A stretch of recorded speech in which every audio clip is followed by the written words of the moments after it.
really good top laners at the moment available, and they're just going to get rid of the Sejuani here, potentially looking to counter pick with one of these other strongest picks still left on the Rift.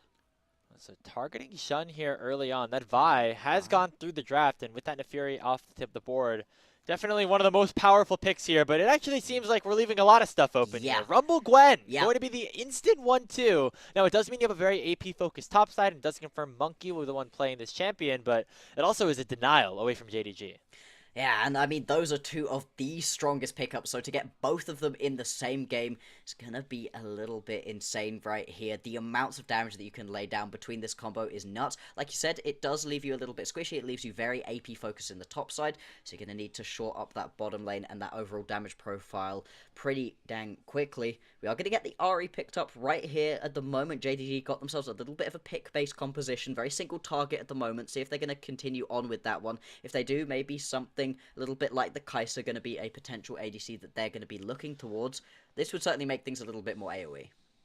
Yeah, Ala really likes this Kennen pick. I think he's played it a ton throughout his competitive career. I saw the Jace hover. That's another pick that was banned in all 3 games that we had in our last series between OMG and LGD. But it looks like JDG not focusing on that right now. This would be 3 very powerful picks for the top side of WE if they decide to pick it up. But with the Kennen locked in, maybe they want to adjust and try to pick something that can do a little bit more damage to it. So the Corki, with a little bit of flexibility there as well, will be the response to wrap up this first phase. Yeah, it could potentially be the Corki going on to Karis in the mid lane. We've been seeing quite a lot more as a bot laner at the moment. That's where it seems to be at its strongest, and does really give you a lot of that AD damage that you were needing right here on WE's composition. At the moment, they do have some decent team fighting potential, but it's still a little bit hard to play this one out without any significant tanks. I'd be expecting JDG to try to take a couple of these big tank supports off of the board. Things like the Alistar, the Rel, the Leona, all of those have been very strong at the moment. And I actually decide to go towards the Poppy, another one of those tanky supports that we've been seeing recently that's able to completely change the game, especially with that ultimate. Yeah. Take a look at the rest of what is to be selected. Most likely just bottom lanes being targeted here. You see the Poppy takeaway here for JDG, making sure that Vampire can't get its hands on that one. Provide some denial of the dashes that are available right now for JDG. Peyz Kaisa has been very, very, very good, especially here in the LPL, so that will be off the table for him, as we'll see what they decide to do. I think WE likely just I mean, I don't know. Do you pick support here and try to leave that flexibility for the Corki, or do you just make sure that, or do you prefer Vampire getting a counter pick in that support position on R5? I think I would probably leave the flexibility until last, but at the same time, the support really is going to change up the way that this game is played out. If you decide to go towards something very aggressive with it, something like the Nico potentially, then that tells you a very different story than if it is just one of these tankier supports that we do still have available. Right now, though, it looks like they are going to be hovering on towards the Jhin. It's been a pretty strong ADC at the moment. It gives you a lot of extra range that this composition would otherwise be missing. And it does very much lock the Corki on into the mid lane. They are going to lock this one in. The comp still very, very squishy right here for WE. This is a big risk of a composition. Yeah, I was going to say, you have a lot of damage, but not a lot of defensive stats. And I look at that Kennen that All is currently playing, and that's certainly a champion that can burst through, targets with not a lot of resistances here with that Slicing Maelstrom. So, gotta be a little bit worried if you're WE, but you do have the opportunity to make this a volatile game, which I honestly don't hate as a strategy, especially when you are a pretty severe underdog. JDG are also going for a relatively squishy team comp, but it seems a little bit more well-rounded overall. You have a big engage here from the Kennen, you have MF with some other big AoE, and then we'll see what JDG decide to lock in with their support position. I expect something with some more heavy engage that can follow up of a cease and desist from Shun. Yeah, the only reason that Missing isn't straight locking in this Rel is because the Alistar is very good into it, and you're kind of deciding which version of the matchup you want. The Rel works slightly better alongside the MF and the Kennen, but at the same time, you really don't want to give over that complete counter to Vampire, so they do decide to go towards the Alistar, and it means Vampire, instead of picking up the Rel for himself, countering himself, gonna go towards the Nautilus. Now, we did say that we'd had a couple of games out of Vampire on the Nautilus that we weren't the biggest fans of, but I think in this composition, they needed some extra engage, and they needed some tankiness to be able to just face check brushes, something that otherwise this composition is going to have quite a lot of struggles doing. And as we load up here for game number 1, again, implications, I feel like not as severe, surprisingly enough.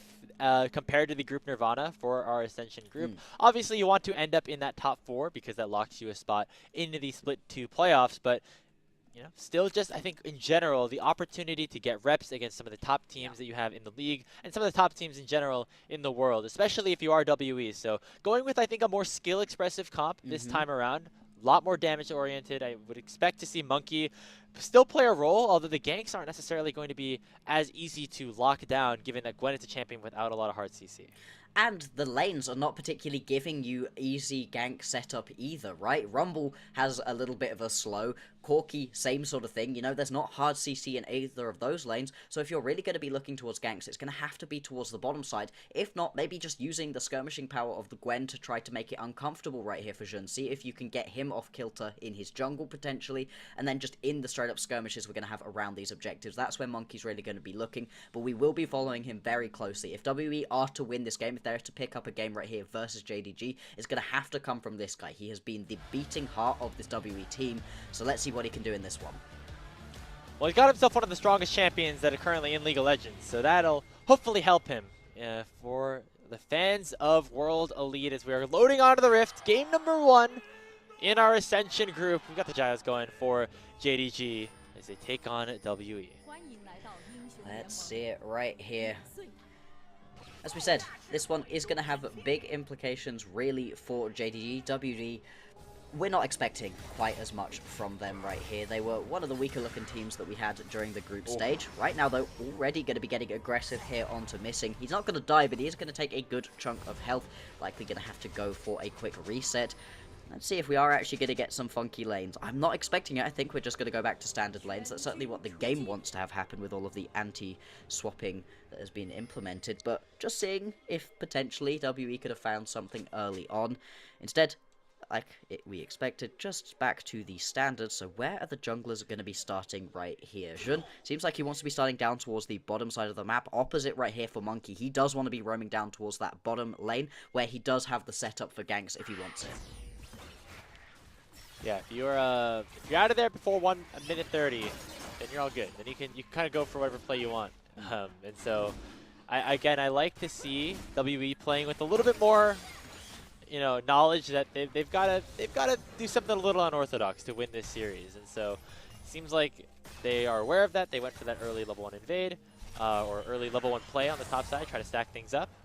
And it did not end up working out, but that's okay, because still a lot more game to play here. Junglers, again, starting on the opposite side of the map, Bloxer, as we have Monki actually going to be playing down towards Taeyoon and Vampire. Yeah, exactly where they've got a little bit of setup to be able to actually try for these ganks. And also, it makes sense to just be trying to move a little bit away from this Rumble, who should be having a pretty back and forth matchup in this top side, but he should be okay. I'm not expecting Cube right here to get solo killed, and Cube has really shown throughout these previous set of matches we got in the placements that he's very good without a lot of attention. He doesn't need a lot of jungle attention to be able to make things work for himself. He's been very resilient to ganks and dives and things like that, just keeping himself as a little bit of a bastion up in the top lane. Now that could change, of course, with this game. He's on a bit more of an aggressive pickup than we do usually see from these top laners. So maybe in this situation, Monki, a little bit later on into this game, does want to hide up there for a gank, because potentially trying to put Arla behind will be a big thing for putting JDG's composition off. Arla, like you said, with this big ulti on a very squishy WE composition, could be huge for the team fights. I see Vampire. He's got the exhaust summoner spell on his F key, and so that's going to be very important once you get some of these later game team fights. If he can time it right, so when Ollie goes in with the Slicing Maelstrom, that exhaust will be available. You can place it on top of the cannon. That'll greatly reduce the impact that this champion can have in a team fight. And so I think that we'll have our eyes on as we continue to go throughout this game. Pretty even still overall. Karis doing a nice job doing a big chunk of damage onto Scout. And now, looks like Shot might be in the area looking for a play. Karis just stepped down. Yeah. If he'd have stepped up just a little bit in that moment, would most likely have gotten flash queued right there, would have at least blown the flash back out of Karis. Instead, steps down. I'm not sure that he had seen potentially did have a little bit of vision, if not was just good timing from him to be able to step back down, not get himself caught out right there. Mid laners are both going to head back for resets, drawing it back into the lanes. We've got a minute until the first Drake is going to be spawning, 2 until the grubs are up and available, and the first Drake is actually going to be the Hex Tech, so this is one of the best ones to get as an individual Drake. Both these teams would love to be able to grab those stats for themselves. We'll see if we get a bit of a skirmish around there, or if it's once again very much going to be a focus towards the top side of the map. Now, often when there's a Gwen involved in a game, I talk a lot about how we want to see all the grubs onto that team, because giving grubs to Gwen means she's an absolute side lane menace. That's not so much going to be the case in this game, because the Gwen being in the jungle, you don't really want her off side laning, putting that split push pressure down. Yeah, a lot of other things the jungler has to do other than sitting in a side lane. Unfortunately, in terms of the role that he plays for his team. So I don't expect Monki to do that as much. Still be very big in these team fights. And speaking of seeing some of that damage that we could be issued. Alla now is getting collapsed on here as Monki already procs the ghost. Alla flashes away in response. He's going to be matched by Cube, who now is overheated, and there comes the snip snip, and it's WE and Monki picking up first blood. There we go. As we were saying, Monki has to be the driving force behind this team if WE want any hope of being able to win this one. And it's a really nice dive for them to be able to get that timing just before Alla has that level 6. Once the level 6 is up and available, it's going to be so much harder to try to gank onto this champion. So well timed right here. Of course, JDG, they're going to recognize that seeing the jungler up towards the top side for WE opens up the Drake for themselves. And despite the fact Karis is in the area, it's going to be very unlikely that they can do anything about this one. Maybe they can try for some kills though. Yeah, they're looking maybe on a missing. Valk available for Karis. Doesn't want to go too far forward. So we'll just be that dragon traded over for JDG. However, they are down now a kill in terms of gold. A Cube is able to get a decent CS lead up to the top side, as well as just the rest of the map doing pretty solidly overall for WE. I mean, you said it, Bloxer. You wanted at least the early game to be kind of an even state for WE, and right now that's what we're seeing. Exactly. I think in a lot of these situations where we've got top teams versus bottom teams, it's not necessarily that the teams get beaten out during the early stages of the game unless there's a massive gap. It's around the team fights where oftentimes they begin to fall down. But it is just nice to see these teams actually be able to go toe-to-toe in the laning phase. And then, hey, if things begin to go wrong a little bit later on, it's not going to be the end of the world for my opinion of WE right here. But at least these early stages, seeing Monki be proactive, getting things done, playing through Cube, someone who often gets a little bit ignored in these games, I like it. I've been happy with the way WE have played out the first 6.5 minutes. But of course, we've got a lot of League of Legends left to play. Yeah, because something that, hands can't necessarily give you is experience and the ability to play out team fights as a coordinated unit. And that's what these guys kind of know what to do. As Cube going to be targeted here in a 1v3, going to try to survive as long as possible and burn as many cooldowns as he can. Overheats on the Rumble before going down to Shun. But here comes the rest of the team. Karis picks up the first kill on the missing. And now it's a 3v2, now turned into a 3v3. Here comes Scout. He's exhausted. There's a slicing maelstrom for Mala, though. Makes another 1-for-1 trade. Karis able to dash away with another Valkyrie. And now the soul laners for JDG are going to try to do a little bit more damage onto the Corki, but he will escape with his life. Overall, a very even trade. It's 2 for 2. Yeah, I'm impressed with the way that WE were able to recognize this play was happening. Cube knew he was going to die, could potentially have tried to get away, would have likely died anyway. Instead, decides to stick around, run around within his equalizer, trying to make sure JDG spent as much time in there as possible. And it does enough damage to be able to open up the rest of his friends who are incoming. You can see him on the map right now, sprinting up towards top lane.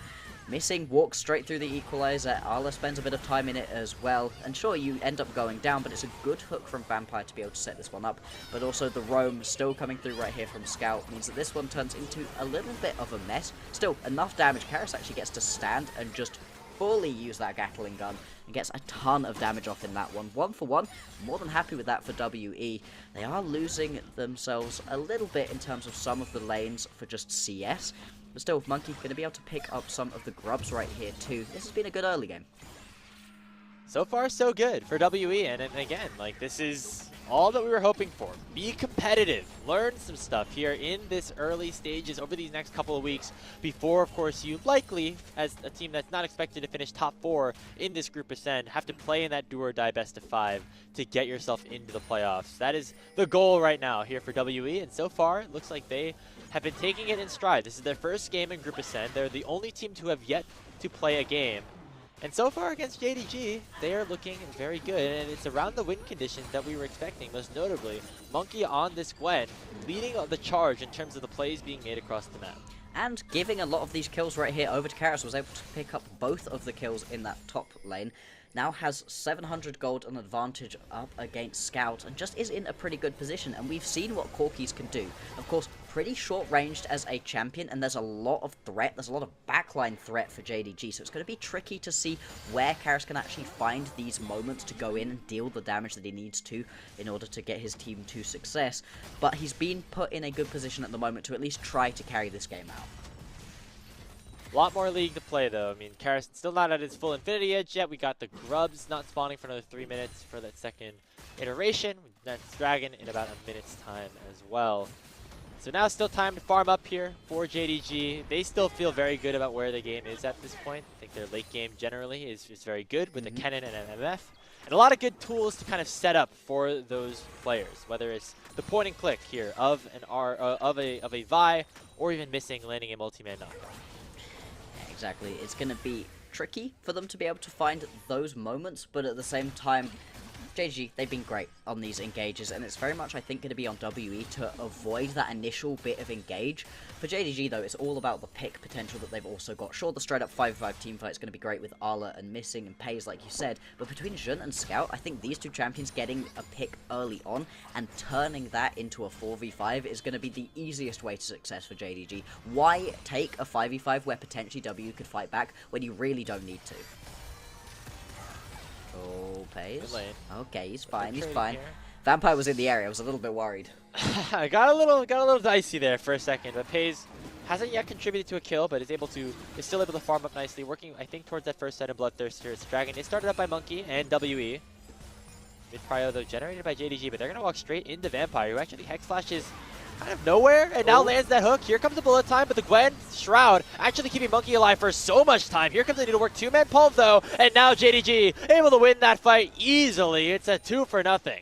Yeah, despite the fact that the Hallowed Mist was able to keep Monki alive for ages right there, it really doesn't matter in the end. You've got that re-engage potential out of JDG. Missing was just able to hold off on heading in until the moment at which it was most appropriate, and that's also going to completely open up that Dragon pit. Jun going to be able to pick this one up, and that's now 2 Dragons in the back pocket of JDG, something they can most certainly try to play around. We'll obviously see what the Soul is going to be in just a second's time. Let's see if it's going to be one of the better ones, because if it is, then this could be something huge for JDG to try to play.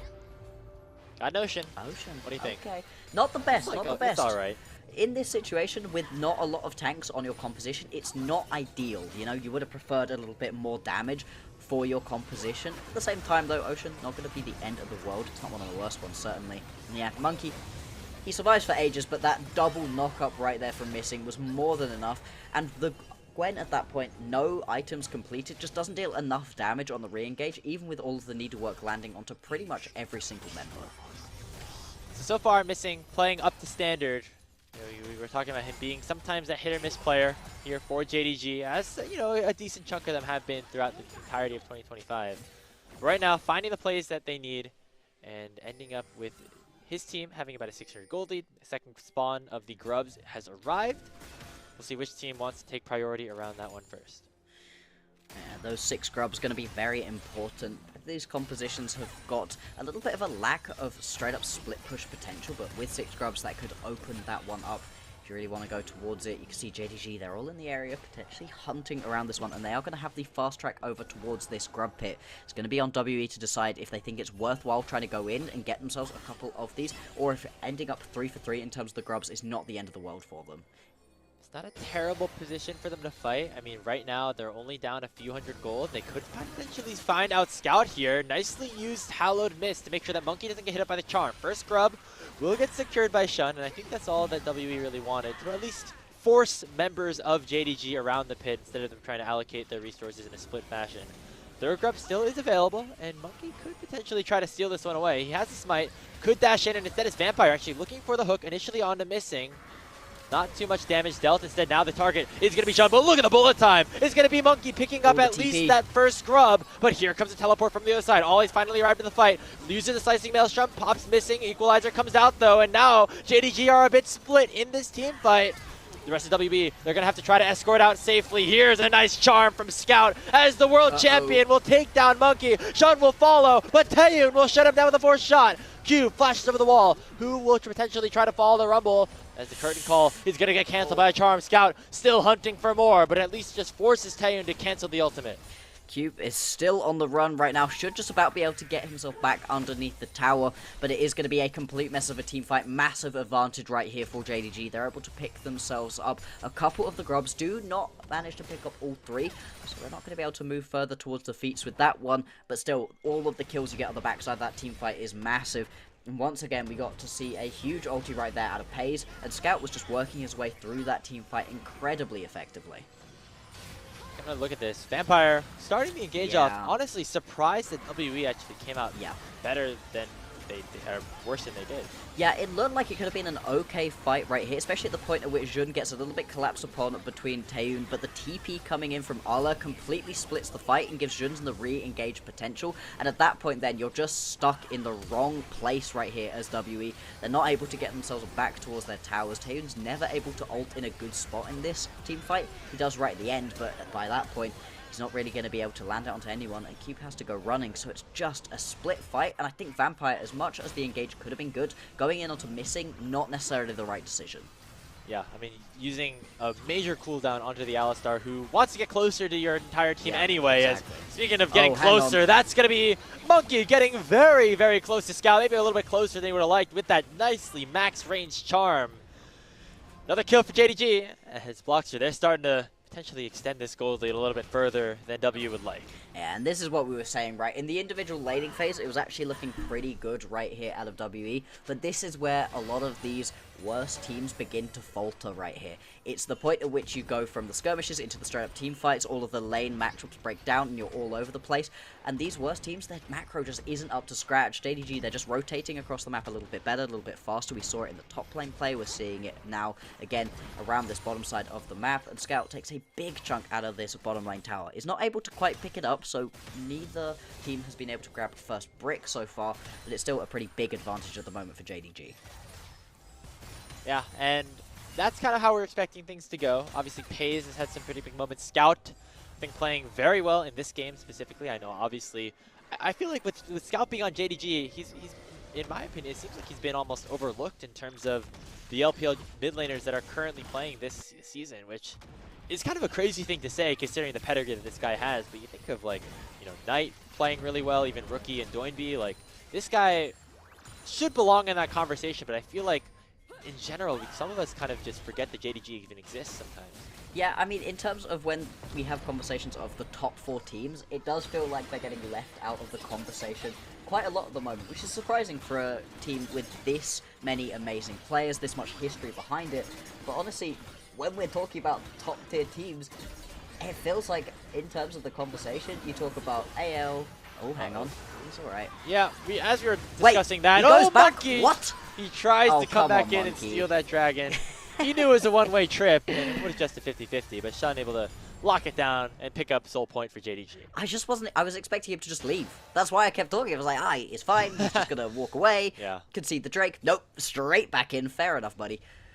And I guess I can understand it, right? You really don't want to be giving over that soul point already, just 17 minutes into the game. It's a very early soul, potentially going to be picked up right here for JDG. And like we were talking about earlier, not necessarily the best, the Ocean Drake, but still going to make these more extended team fights incredibly good for JDG. And that is a bit of a risk for them, because anytime you've got yourself a Jhin as your ADC, he loves a more extended team fight where he's able to get a couple of rotations of the bullets off, then open up with that ulti to be able to close out a few of the kills. And that's much harder to do when the Ocean Soul's doing work for you in terms of just getting back. Monki just didn't have time for this one, but I guess I respect going back in. I do. He nearly gets it, to be fair. He's so close. Yeah, that would have been like one of those Giga Chad TikTok edits if he did steal it away, right? Mm.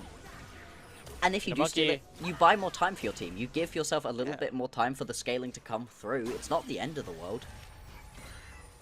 He's you know, we talked about him being the reason that W win games and also sometimes the reason they lose games. Yeah. He's 1-5, but you admire him going for plays like this, right? His ghost seemingly is always on cooldown because he's always going to be using it to try to find an opportunity for something on this Gwen. Only problem is it just hasn't worked out so far against JDG. No, he's very coin flip, but at the same time it feels like he's trying desperately to drag his team into good positions in these games, and it worked for the first couple of minutes of this one. Unfortunately, at this point, like you said, 1-5 has been dying quite a lot. He always dies quite a lot. Even in their wins, he tends to have died an awfully large amount. But still, when you've got a worse team around you, potentially, which unfortunately WE just do than JDG, you've got to try something, and if your jungler is being passive, well, you're just going to slowly lose these games. For as much as we can criticize WE about, they're never boring. They always make the games that they're playing in very interesting to watch. Yeah, for better or for worse, I guess, sometimes.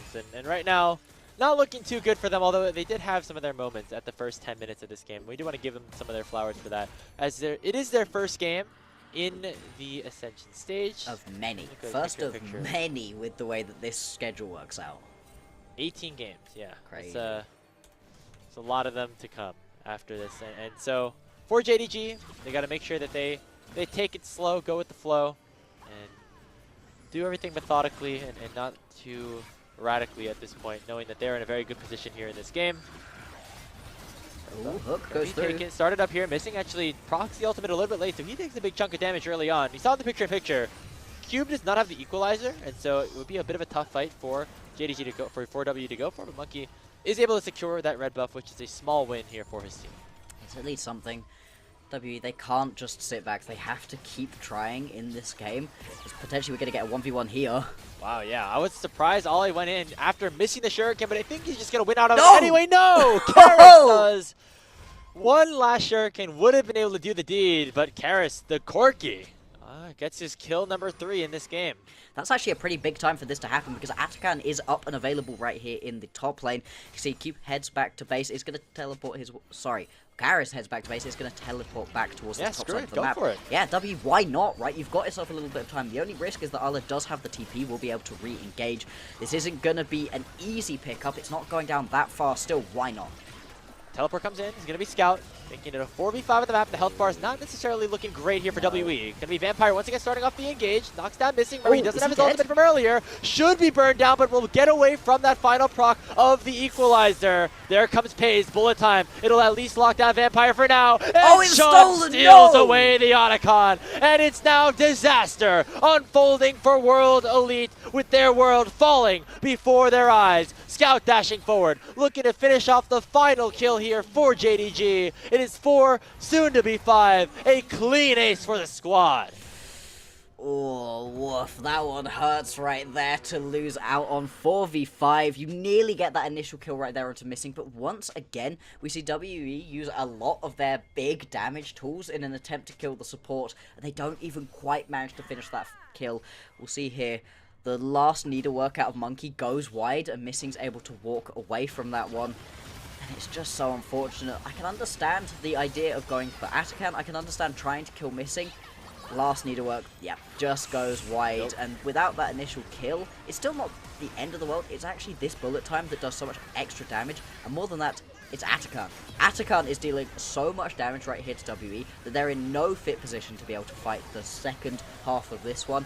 And getting it stolen away is just extra salt in the wound. Yeah, I mean, Vampire tried his best to press that exhaust button on the MF, but didn't seem to block too much of that damage, as JDG now are up about 6,000 gold. The Baron not spawning for another 3 minutes or so, so they can just use these false lives to play as aggressive as they please. Right now, tough for WE. I mean, you respect them going for that play after finding a pick, like they did with the solo kill that Karis was able to collect. But at the end of the day, it was not enough, and now got a long way out of this one. Yeah, unfortunately, that is going to go a long way towards making this game worse and worse. Losing the soul as well, not going to be ideal. And as we watch these towers begin to melt, we've still got 2 minutes until the next Drake is going to spawn. But JDG, they're in a great spot to just be able to step forwards. Not killable at this point. You don't want to give over the 200 gold for the shutdown. Oh, Monki, does he want the flank here? They could try. Oh, Missing. 2-man pull to start things off. Taeyoon already has to be chunked a little bit by the Ignite, but Missing might have gone a right? little bit too far forward. The ultimate blocking a lot of the damage for now. Vampire the first to fall, and here comes Sean with the cease and desist immediately onto Karis. That's the main carry, and the slicing Maelstrom will finish off this game before the Baron even spawns Bloxer. It's going to be Peyz picking up a big chunk of kills, and all 5 members of JDG hunting for the Nexus of World Elite. Can Taeyoon do anything about this one? You'd have to imagine that the answer is no. He's going to get pushed back into the base by Peyz and Scout, and the towers will fall. The Nexus soon to follow. People are respawning, but it's just surely not going to be enough. Yeah, Vampire dies one more time for the culture. 0-5-2 his final scoreline. Max range charm again from Scout, but nobody will be able to take Taeyoon down before the Nexus drops. JDG taking game number 1. Pre-Baron is a ridiculously fast game right here, and it's really unfortunate, right? Because WE, they had a great first 6 minutes of the game. Now, in a game that only lasts 25 minutes, that's not actually an insignificant portion of it where they were in a good spot, and then they had a couple of moments where it looked like they could fight back. The 1v1 in the bottom lane was great, but unfortunately, they just were not winning out on these team fights. It felt like every single time the engage was happening straight onto Missing, who was more than happy to take it, and then the fight was won from there for JDG. Yeah, just textbook how to win a game after getting a slight advantage, right? And you know, shout outs to everybody on that team. I think Shun played a very good game on the Vi, Ala as well on the Kennen.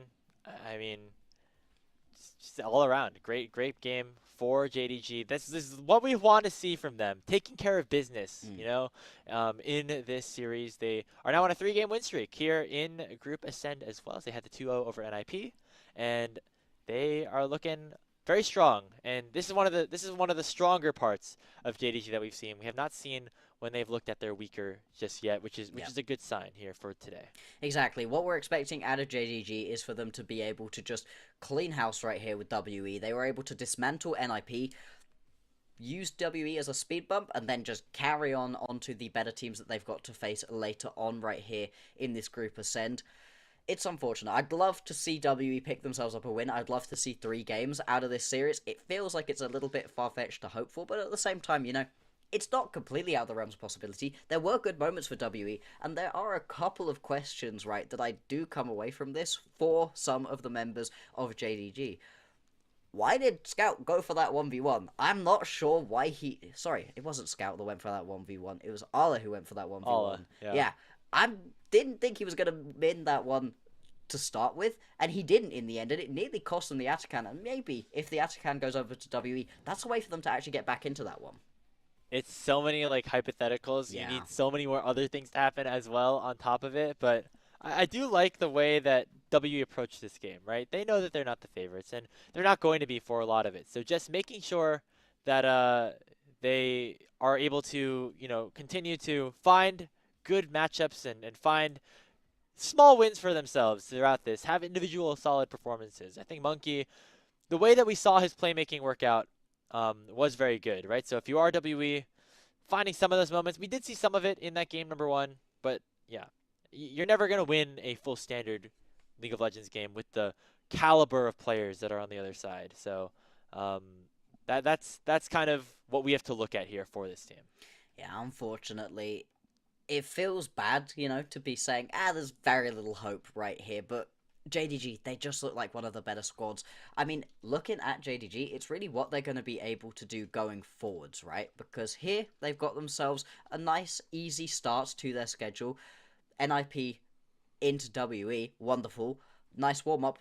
BLG is who they're facing up against in their next series, and that one is going to be much, much harder for them to play out. You can see here through all the goal graphs and all the stats and everything, it was complete and utter domination pretty much from the start to the finish. First 6 minutes, pretty good. Beyond that point, really not ideal. And it really started from here. This was the moment in which JDG really were able to begin getting themselves into this game. It did end up being a 2-for-2, but it was the fact that they were able to just roam people up a little bit quicker, get involved, find themselves a couple of kills after the early game had very much been dominated by WE. And then the second they had their beginnings of the claws into WE, they really never let go. Yeah, starting to think ahead towards like MVPs, things like that. I'm trying to remind myself all the little intricacies that happened here in this game. I think I wouldn't hate a Shun pick. I wouldn't hate a Shun pick though here, Bloxer. What do you think? Like Scout Scout played well too.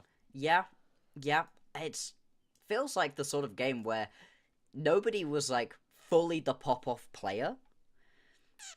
I think I'd probably go towards Scout for this one. I think he was hitting a lot of really good charms. There were a couple of moments where Jun was maybe getting himself a little bit caught out, had to be bailed out by the rest of the team, but he did, like you said, have some nice plays. There were a couple of those flash Vault Breaker engages that he had that were really nice. It's not one of those games where I look at anybody being that pop-off performer. Nobody really had to be in this game. It was just a full, nice team win against what is a worse opponent. Yeah, and you know, if as soon as you're able to make it a more standard game, that's what's going to happen here against WE. Remember, this is a WE team that only won one of their 6 games in the placement stages. Yeah. Had to go through a tiebreaker, and then they actually lost their first game of the last chance qualifier as well. Yeah. And then by some miracle run that was led by Monki, and you know, don't get me wrong, that's why they earned their spot in this group, no question about it, because they outplayed the other teams on the day in that group stage, or in that